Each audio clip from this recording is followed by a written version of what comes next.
Let me tell you of the days of high adventure.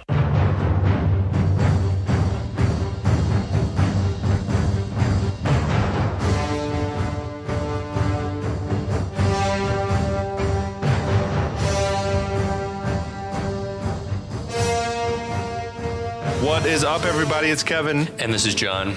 And this is 6 Degrees of Schwarzenegger. Ow. The podcast where we're taking a long, hard look at some of our favorite action movies from the era of Arnold.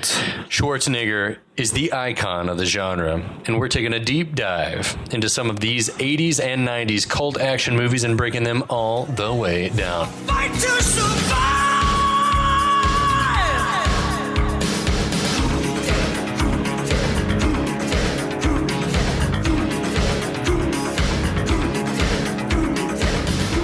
So, guys, we've made it to like the final act, the final showdown, final fight, whatever you want to call it. Fight. Final round. Dukes is just like, for the final time, evaded Helmer and Rollins, the MPs. He's in there. He's ready to avenge Jackson's head stomping and honor his Shidoshi Tanaka's like dying wish or whatever. It's all come to this. All these years of military training, of ninjutsu training, have come to this moment. Now, inside, Black Dragon guy, the bearded one, he's like ready just to straight up disqualify Frank Dukes. Oh, before we begin, we should give all of our people here in Houston and in Atlanta a cheers. Yes. With a St. Arnold beer. St. Arnold, local here in Houston. For those of you who never, if you're not wise to St. Arnold, get some immediately. This is the summer pills that we're enjoying. Super trippy label. I love it. From St. Arnold. So here's to all of you 6 degreesers who are with us today. Thanks for joining. And without any further ado, here's to you, buddy. Cheers. Yeah, we got bearded guys ready to DQ Dukes for not being there. I think Lynn is saying he'll be here. I'm telling you who's going to be here. Then we get our featured gambler, well-dressed man. He comes down with a wad of cash, sort of sticks it in I don't know why the judges are wearing gis, but I guess it's just tradition. Part of the uniform. He stuffs a wad of cash in the guy's gi. It's never He's too like, late. No such thing as too late. And that's when Frank comes walking in like on cue. Always. And he's like, look, there he is. And our gambler, perfect comic timing, just like snatches the wad of cash back out. It's a brilliant bit of comic timing. It is, as comedy in this movie goes, that's like top 2 or 3 moments of like genuine laughs. It's a little bit of slapstick. It's a little bit of an amuse-bouche before the first course is served. So our opening semifinal bout is set to be Frank Dukes versus Paco, the Muay Thai fighter. That's right. This guy playing Paco is like supposedly a legit Muay Thai champion. Yeah, no, he looks legit. He looks like he knows exactly. He's got the stance down from watching Kickboxer. He looks like he knows that's basically how to Muay Thai our knowledge. Yeah, which that's fine. You learn a lot from movies, okay? But yeah, so Paco's throughout the whole tournament has sort of had this demeanor of like I don't know, like. He's very serious, stoic face. Very serious. He kind of seems a little dirty at times, like he's busting dudes' faces after they've sort of already been beaten. Right, exactly. Like picking fights with people when they're down for the count, and he wants to keep going. So yeah, in an unexpected moment of sportsmanship, he kind of leans forward to like touch gloves. It's like an old school like wrestling trick. Like, let's touch gloves. And let's shake hands before we start here. And then of course, like just cheap shots Frank in the face. Yeah, he sort of sucker kicks him and then punches him in the face. Yep. And honestly, like this is sort of a Ray Jackson type moment because Dukes is stunned. He's down on one knee. And this is the first time Frank has experienced this, the whole Kumite. Yeah, I feel like maybe Sumo Guy. But he's never been had him hurt like for a before. minute. Not even. I don't think so. And honestly, Paco could have finished him. Oh, absolutely. He had the upper hand. He could have just pounced on him and punched him out, and that would have been that. Absolutely. But instead, he's like sort of jumping around, celebrating, playing to the crowd like every bad fighter. And if you let Frank get up, then because he's the star of the movie, you know where that's going.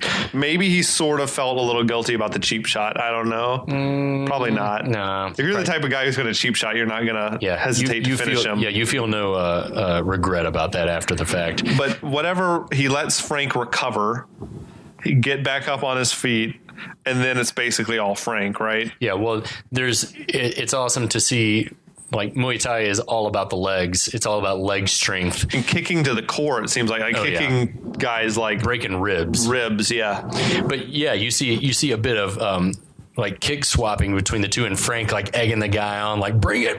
He's like, yeah, let's just exchange rib kicks and see awesome. who's harder.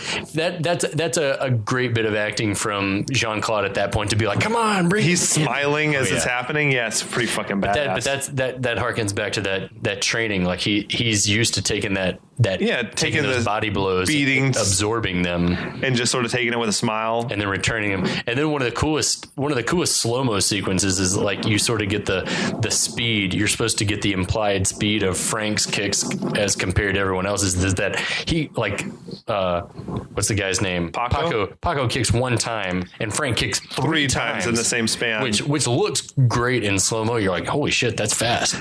Van Damme was like explosive, just as an athlete. He, like the jumps, everything. It's like, it's such powerful, like his legs and moves and everything. His core and lower body were insane. Grandma loves that, right? Oh man, Jimmy Sue, R.I.P.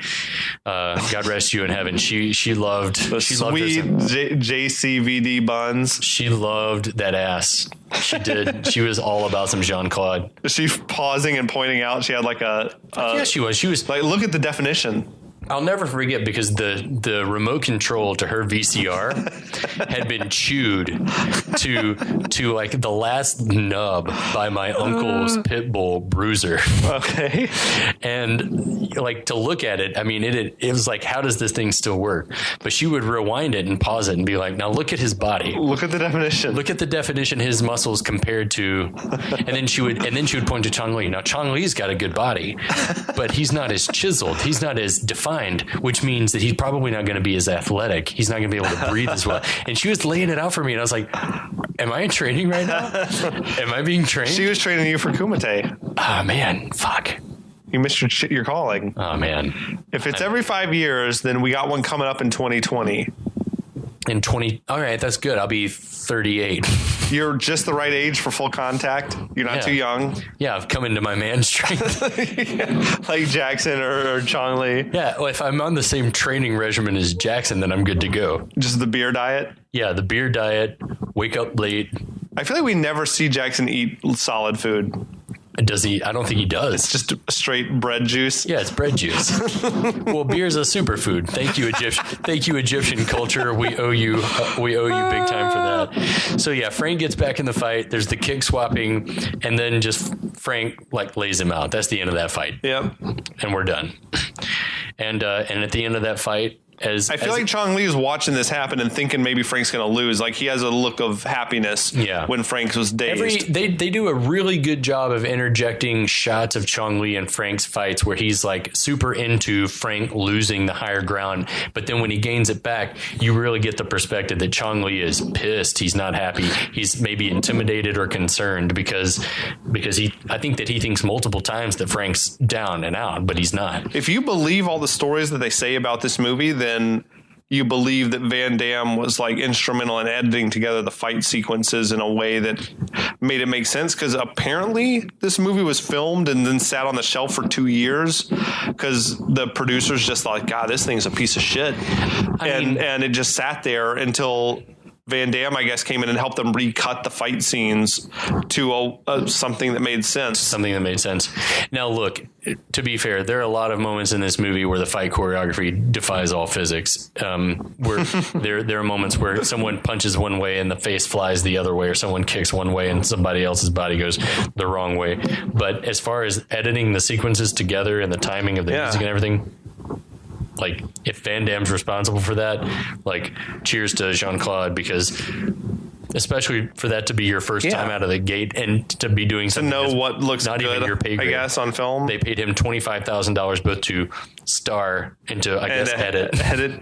There are great stories about the movie Top Gun, which I don't know that we'd ever feature on this podcast, but just how hard it was to edit together the dogfighting scenes into something that was coherent. I can't even imagine, because they just had a bunch of footage of dogfights that the Navy had helped them film, and they were like, okay, we need to put these together in a fashion that you can tell what's happening. Jesus, I never even thought about that, because now you can do that in CG. It's all graphics. All they had was like pieces of footage, and they're like, well, if we put this in front of that, then maybe, and then we interject someone saying something like, I'm right on his tail. Yeah, then show someone in the cockpit. Yeah, but if you think about it, it's like if you just have a bunch of fight footage, but you need to make it compelling, or need to make a narrative. Yeah.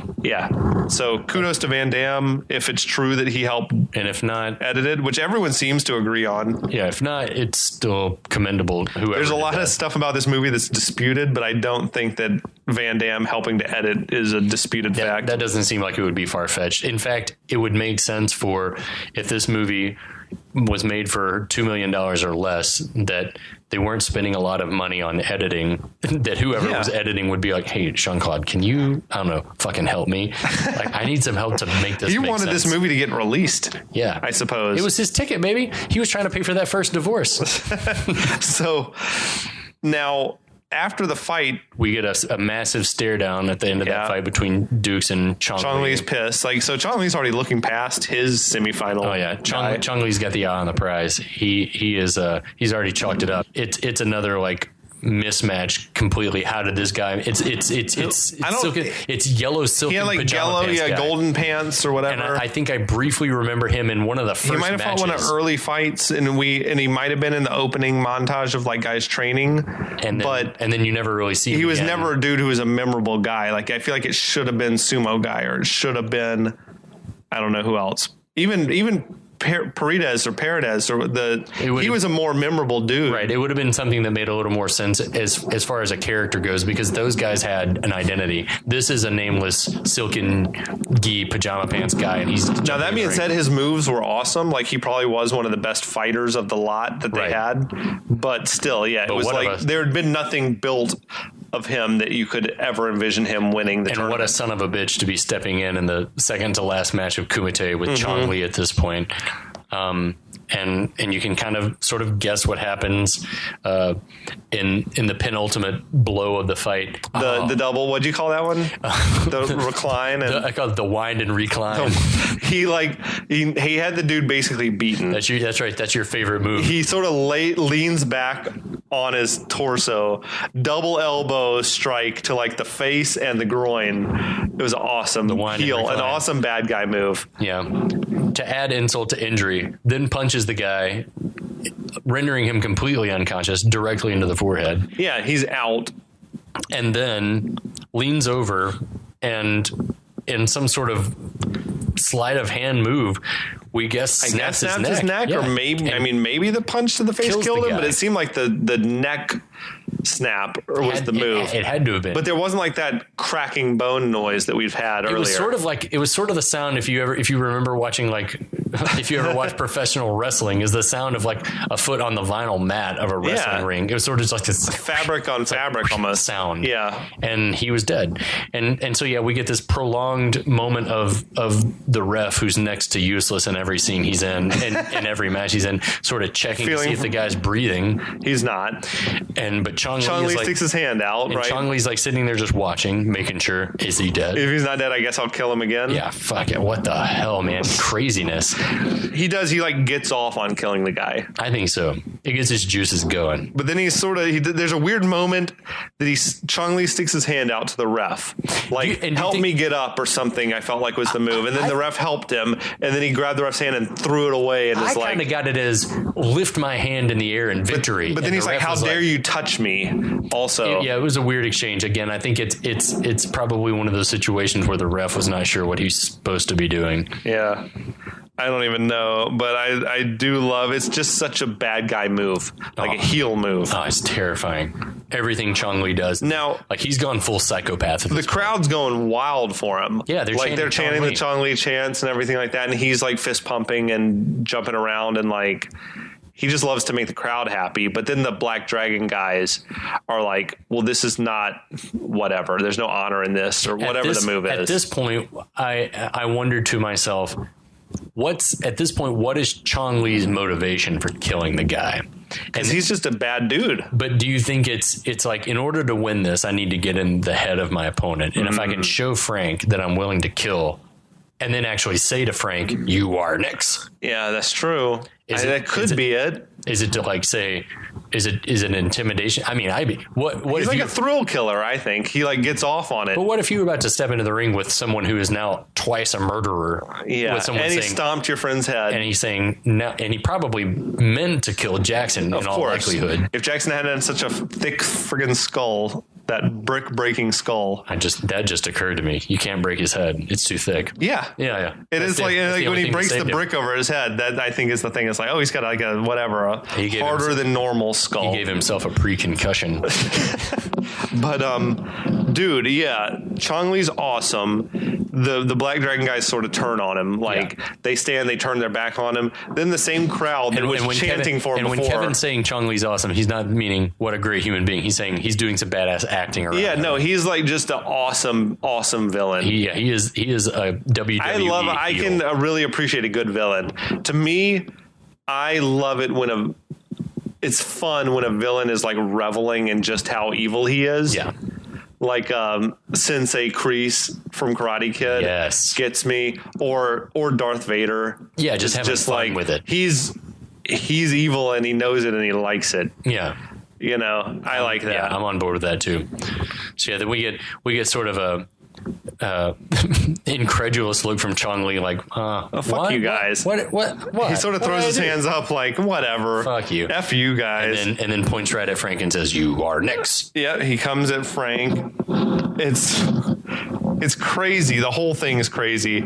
But then we get so it's all been coming to this, obviously. That's right. Someone's got to stop Chong Li. If not Frank, who? Final round. They prepare the platform for the final match. Now, for those of you who've gone and done your homework and listened to these last few episodes, you've heard us reference the black belt article from circa, I don't know what year that was. 80, I think. 1980. The fucking crazy black belt article in which Frank says first round of fights was like on sort of a square mat. He says like 12 by 12 mat.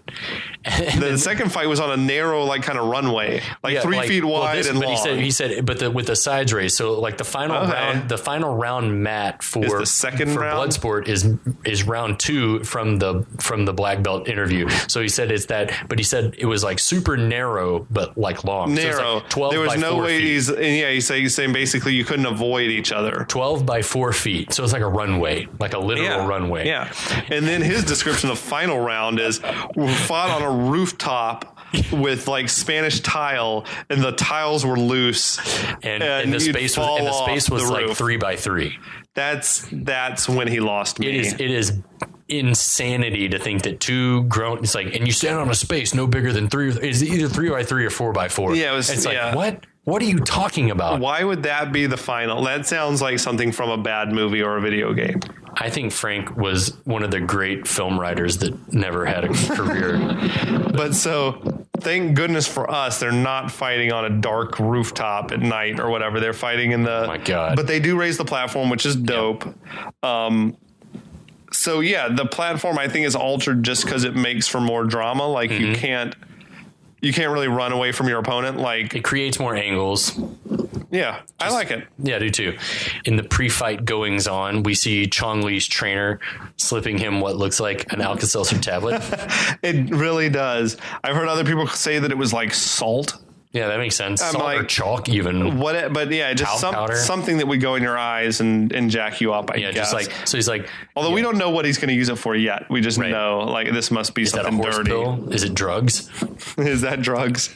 Yeah, we see that both fighters are now wearing shorts. Yeah, Chong Li drops his pants and he's got Jackson's Harley Davidson bandana tied around his knee. Son of a bitch. That's one of your favorites though. That's like a total villain. It's such a taunt. Like you're going to psych your opponent out. It's pretty freaking awesome. And we also see at this point a great overhead shot. You are finally privy to the carnage that's all over. The mat has never been covered in more blood. It's like it looks like an animal was massacred on it. Finally, it's like Bloodsport. You know what? They step to each other face to face, and they're like sort of having their showdown, and that's when Chong Li's like, "You broke my record." Oh, and I love it that he like stops the ref. He's like, "Stop what you're doing." He's like, he wants to talk to Frank. He's like, you broke my record. Now I break you like I break your friend, and points to the bandana. And it's just like, he is really hung up on that knockout record. Oh man. Yeah. Chong Li was here for the gold, and Frank was the fly in the ointment. But man, I'll tell you, Frank's going to win. Yeah. But you really believe that Bolo is unbeatable. I was honestly, every time I ever watch this movie, I think from the first time, and still probably sometimes I watch this and I'm thinking that it's going to be more of an even fight. But right out of the gate, like, Frank's sort of whipping that ass. He does. He starts kicking his ass. It doesn't seem like it's going to be close. They go to it like he lands some sort of kick right off the bat and stuns Chong Li, who throws the referee in the middle. Yeah, and then Frank uses that guy as like he a springboard. vault. Yeah. He springboards off and kicks Chong Li down again, and then he helps the referee back up because he's just that good of a guy, this Frank. And then you notice after you see Frank utilizing kicks, a kick heavy attack for most of this fight, that his advice to Jackson is completely lost on him. he is not. Yeah, he's not. He's like, Chong Li's weak in the gut, and he's like, but then he's just going strictly headshots. Yeah, just kicks to the face, which is effective. Are working, it's I fine. guess. Yeah, but he's ignoring his own advice. Chong Li sort of starts to fight back. He gets a little bit of like momentum going. He's like sort of wind. Beating him a little bit, and it seems like, okay, maybe, whatever, maybe he's gonna beat Frank. But I guess at the, trying to keep the movie to a very trim length, that this fight was not long. And so immediately after Chong Li starts to, sort of punch his way back, Frank is like got him at the brink of defeat. He's like about to be there. Chong Li sort of doubled over. He's got him beaten, essentially. That's when Chong Li goes to his Alka-Seltzer. He goes to his Alka-Seltzer. Alka-Seltzer to the rescue. I would have loved it if he'd like whistled that or hummed it and then throws it in. The thing is, this is blatant in front of everybody. Everyone, there's like, all right, so ostensibly there are a couple rules in Kumite. One is you can't use a weapon. You can't bring a knife or a gun, because we're going to see that. Yeah. The second one is no foreign substances should be in the ring. I think those are probably the only rules. That's like I feel like that is literally the only rule. You may not weaponize a substance. It's hand to hand. It's bare knuckle. Yeah. That's it. You can gouge a dude's eyes or punch him in the balls or yank their hair. If everyone in the room sees you cheat, what's the protocol? And it seems like no one notices, or they just or they notice and they let the fight continue. Either way, it's weird. How that didn't warrant stopping the fight is beyond me. Anyway, at this point, it becomes very one-sided. Like, Chong Li's basically beating his ass. Yeah, I mean, Frank's just swinging blindly. Yeah, absolutely. You feel bad for him a little bit. Well, I mean, because I can't imagine what it would be like to be in that situation where literally you could die. Yeah. And suddenly you can't see. And I don't know.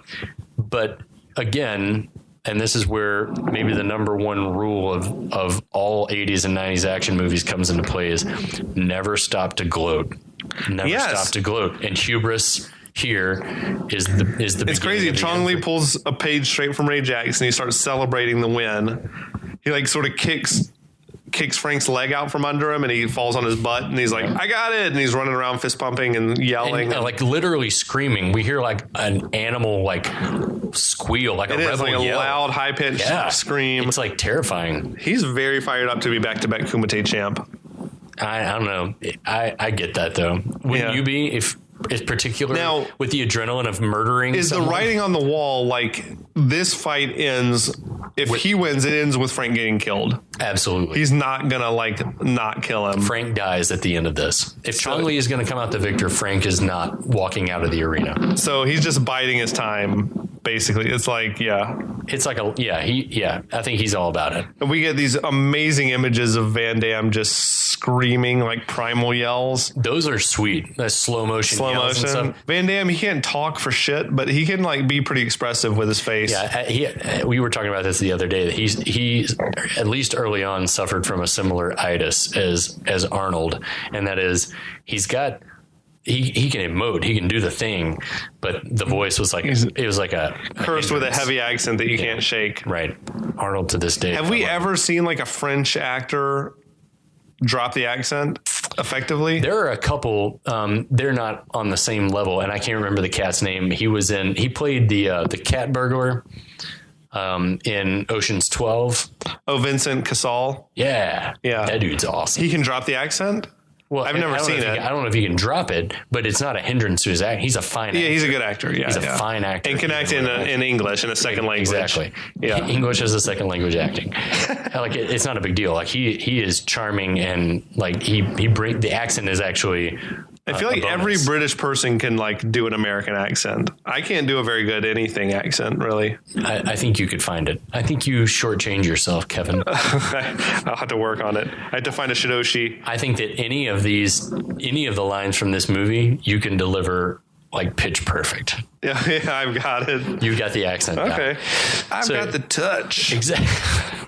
So yeah, we've got Duke swinging blindly, Chong Li prematurely celebrating, and inexplicably, Frank has maybe about a full minute to sit there and scream while Chong Li walks around. Yeah, and Frank uses the time wisely. Before, he suddenly remembers his training. He's like, oh shit, wait, I trained blindfolded. I've done this, guys. I wish that he'd yelled that. Hold on, wait. I've done this before. and we have a blind tea service karate chop moment. Yeah, and that's when Frank like starts his miraculous comeback. The only thing that was missing was a split, in all honesty. No, there was a split when he high jumped over him and he did the split. That was split number 7. I mean, split number 7. Oh, in the flashback? Just there in the flashback, it would have been awesome if he just gone ahead and gotten into a split to sort of center himself. That's how he preps. Now there's this moment I can't ever unsee it, but like his hair, Van Damme's just alternates between being soaking wet and perfectly dry, back and forth in this final portion of the fight. You just kind of drink. You had to live with that. Uncle Newton's doing the best he could. Another moment that defies all logic. So Frank starts to, while he's blind, beat the crap out of Chong Li. And there's this very dramatic sequence of windmill kicks. He does like 4 or 5. And there's certain angles where it doesn't appear these are landing. No, they're not landing. Yeah. He's missing. Chong Li is ducking. He's ducking them. But what I think they're supposed to be landing, right? No. They're supposed to be missing? I think that it's supposed to just be like super acrobatic, and Chong Li can't he can't attack. He can't all he can do is dodge, which doesn't make sense. You have plenty of time. You could jump for that unprotected leg. Yeah. Nut punch him. Jump it. Yeah. Like what? You're going to stop cheating now? No. Yeah. At this point, he was just turtling up. He was in full defensive mode. That's especially mystifying. No one knows why. But yeah, finally Frank just starts landing punches, kicks left, right. He gets the bread basket. He's got Chong Li where he wants him. He gets him down. He's jumps on him and starts twisting his neck. He's and then also with a blind face. But also looking around like he doesn't know where Chong Li is. You've got his head in your hands, and he's he's looking around. He's overacting. He's overplaying the blind card. Which, even if you just looking right at him, I don't know, that part kind of bugs you. Yeah, I can live with it because he's looking up and around. I know exactly what you mean. It is very it is very obvious he's trying to do a thing. You are actually holding his head in your hands, and maybe that was Newt's direction. Look around, you can't see. You make it obvious that you're still blind. Whatever it is. I get it. So, but anyway, long story longer. Chong Li says, "Mate." Which I guess is somehow more humiliating than just getting beaten. Oh yeah, you think? Oh yeah, like in MMA, I think that it's worse to tap out than it is to just get knocked out completely. Yeah, or you quit versus it's more humiliating in like a boxing match for your trainer to throw in the towel. I mean, that's why it's you'd rather get knocked out than for someone to throw in the towel. There's nothing great about throwing in the towel. You brought this up just before. What was Duke's going to do if Chong Li didn't say Mate? Yeah. What do you think? I think he punches him and knocks him out. He's not going to kill him. He's not going to break his neck. No, he's too that's not Frank's. Pure for that. He's too honorable. Okay. I think he punches him and knocks him out. He'd punch him or choke him out, or he'd beat him short of killing him. Yeah. Okay, I agree. Yeah, I think he puts him to sleep, or he punches him in the temple and puts him to sleep somehow. He does the demak on him, but he goes to sleep instead of to dead. So that's great, I guess. Janice and the Helmer and Rollins are like couldn't be happier. Yeah, Janice stops just shy of Allie running in the ring and jumping on Daniel LaRusso. Oh, I love it. The big hug. Oh, I love Karate Kid. Yes, man. Oh my God, so good. Our Kokurukai guys, they do a sword presentation, give Dukes a katana. Frank wins his own katana. Yeah, so now he's got 2 swords. 2 swords. Yeah, why He's not? knee deep in swords.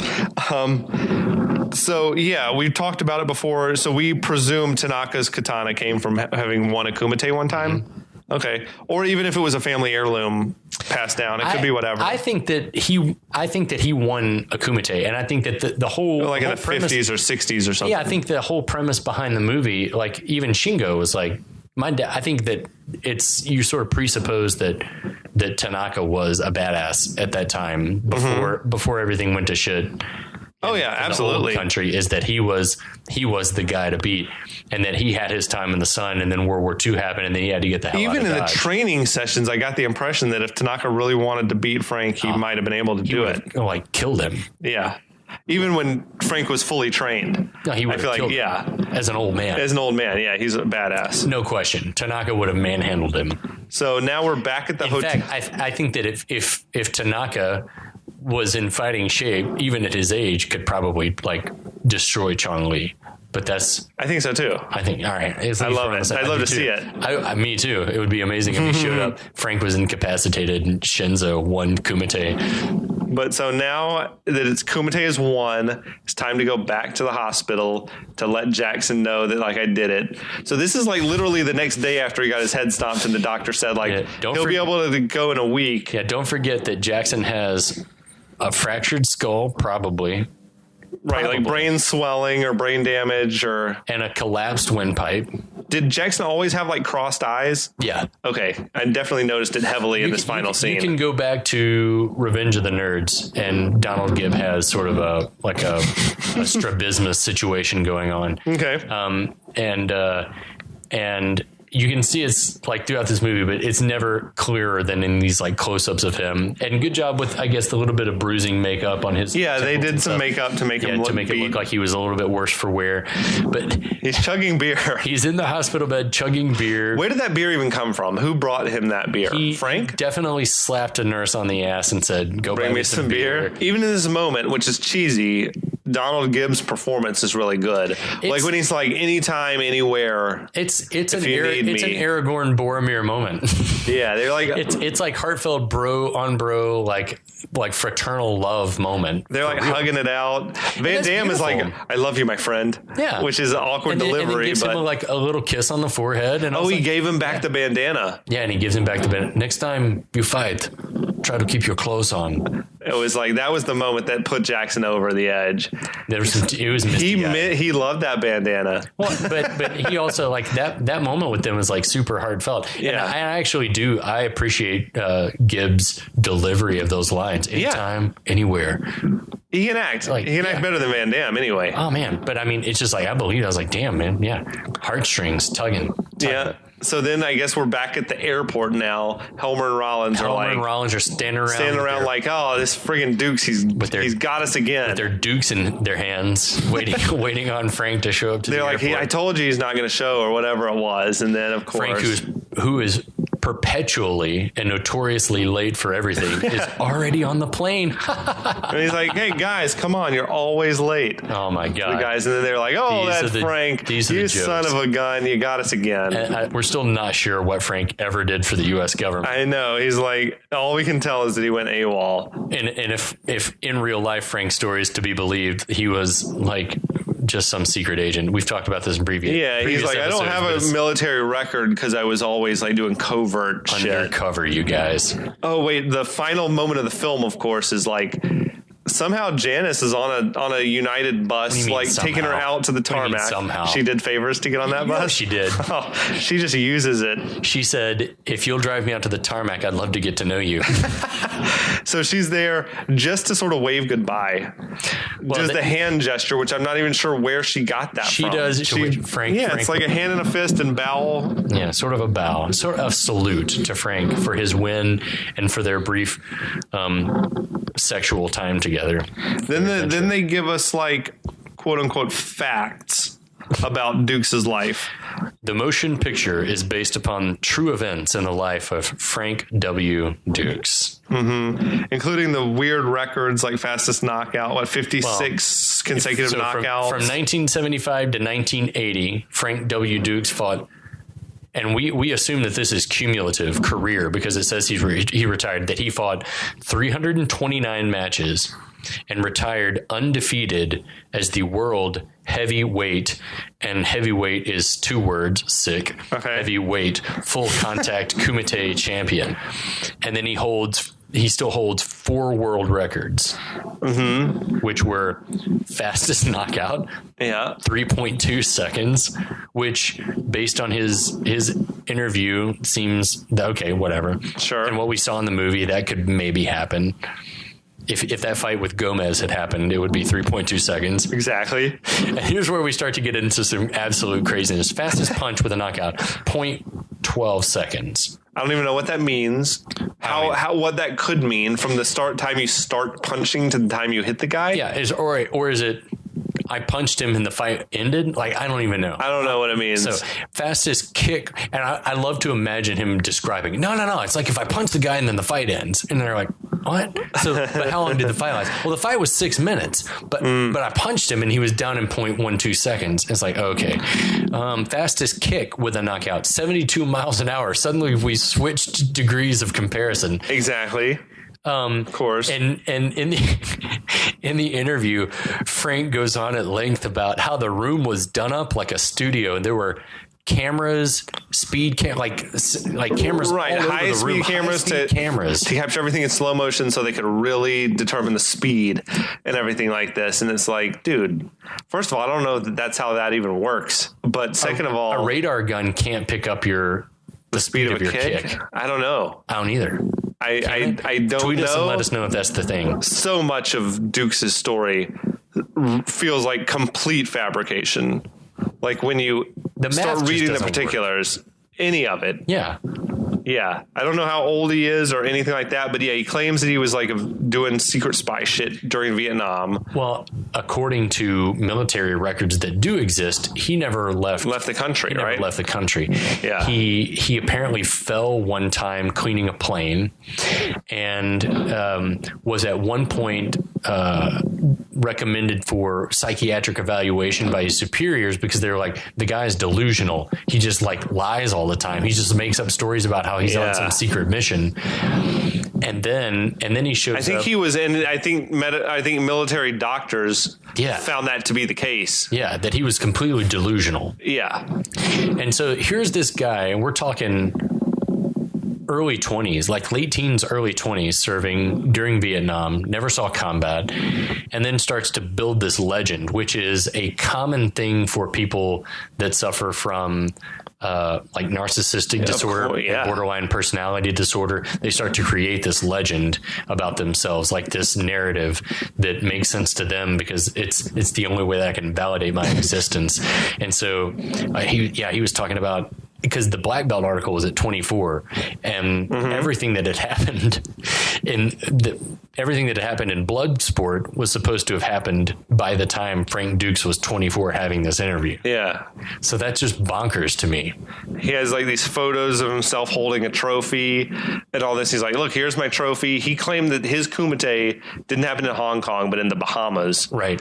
But which sounds a lot like Mortal Kombat. Then some years later, I guess when the movie came out, the Los Angeles Times was like, we're going to figure out, get to the bottom of this because this doesn't seem quite right. Even the Black Belt magazine article said like, we can't really prove or disprove these claims, so take them as you will. Right. But they said we've done as much research as we could, and everything sort of corroborated. Yeah. But so LA Times, I guess, pretty quickly realized that the trophy that he claims is this like Kumite trophy was made in Southern California. Right. That guys that he called out as like, these guys are my witnesses that'll tell you everything is true. Like his prime witness, the guy who I guess they based the Jackson character on in theory, he was a guy who went to high school with Frank Dukes in California, and he was claiming to like be from Philly, and he was like a great amateur wrestler and great street fighter, and that's how he wound up at Kumite. But then when they pushed him, they're like, hey, well, yeah, we got your high school like wrestling coach on the phone, and he doesn't remember you. Yeah, we were looking for you in the yearbook. And they're like, oh, well, and they're like, yeah, there's no picture in the team photo from the wrestling team. And he's like, well, I was absent on the day that the photos was taken. And they're like, yeah, but we got all 4 years of your yearbook, and there's just no reference of you in any year ever being at that school. And he's like, well, look, guys, I don't know what to tell you. Frank's my friend. Frank's my friend, and I don't care whether what he says is true or not. If he says it, it's true, and it's good enough for me. Yeah, so basically, I guess he's like, look, yeah, I'm lying to try to support what he says, but I don't really give a shit. What a match. I mean, what do you want me to say, basically? Then for his part, Dukes like calls the LA Times piece as like a hatchet job and to slander him and make him not be believed because he told so many secrets. He says that people that he cannot name, if you go to his website, and I encourage you all to do so, if you just look up Frank Dukes and just in a Google search, you'll find it pretty quickly. Frank Duke's website, I think, is what I Googled, but you'll find it. And it's like his homepage is one long scrolling bio. And in that he talks like he says, I can't name names here, but, you know, people that try to discredit my career are, you know, unnamed entities in the ninjutsu community. He's definitely who are trying to corner the market. He's got like delusions of persecution and everything else. And like it's like people are always out to get you. It's like, conspiracy theories at every turn. Whether the story is true or more likely not true, the movie is badass. The movie is classic. The movie will stand the test of time. Jean-Claude is a national treasure for Belgium. For Belgium. Not for us. I feel like, none of it I mean, every movie, Fargo, you know, remember they had like a thing, it's based on a true story. And they were like, yeah, we just thought that'd be cool to put on the front. Yeah. Like, it's like, whatever. A good story is a good story. And this is a badass movie. Yeah. It was, and it spawned an entire generation of video games, of movies. You've heard us talk about a few of those: Street Fighter and Mortal Kombat. Probably the two most iconic two of the most iconic video games of the 1990s. And I feel like it also like helped to revamp the genre of like martial arts flicks. Totally, because there had been like the Chuck Norris early '80s boom, but then I feel like the genre had sort of died out. I remember tuning into like access channels on cable as a kid and seeing like on USA like late night kung fu flicks and stuff like that. I loved that, Jackie Chan and Bruce Lee and all those guys, and then Bloodsport followed on the heels, and it did a lot to revitalize that, put it back on. Van Damme sort of single-handedly like made that into a genre that you would see in actual big screens, not just straight to video anymore. Yeah, you'd see it again in Cyborg and other movies that he was in. We won't mention the Street Fighter movie. I don't think we'll ever. That was terrible. We'll pretend like it never happened. But I am lobbying for someone to redo Street Fighter. Yeah, it could be good, right? Well, it should be good. The animes are incredible. I haven't seen them. You should watch the anime. Anime's good. Is that on Netflix or somewhere I can see easily? You could probably watch it on YouTube. Yeah. All right. We'll try to find it. We're going to sign off and try to. We're going to crack open a couple more beers and try to watch this shit. We're going to drink some more St. Arnold. First, we're going to cheers to you guys for listening to 6 Degrees. Yeah, we made it to the finish line. That's right. We made it. You made it to the end of the Kumite. You survived. You fought to survive, and we appreciate it. Oh, we appreciate it so much, guys. You have no idea. And you guys should tune in soon. We're going to have some more 80s and 90s movies coming at you. There's an endless supply of these movies, and we've seen them all. We could go on, and we're going to, whether you want us to or not. So, all right, guys. Goodbye, good night, good luck, and we'll see you next time. We'll be back.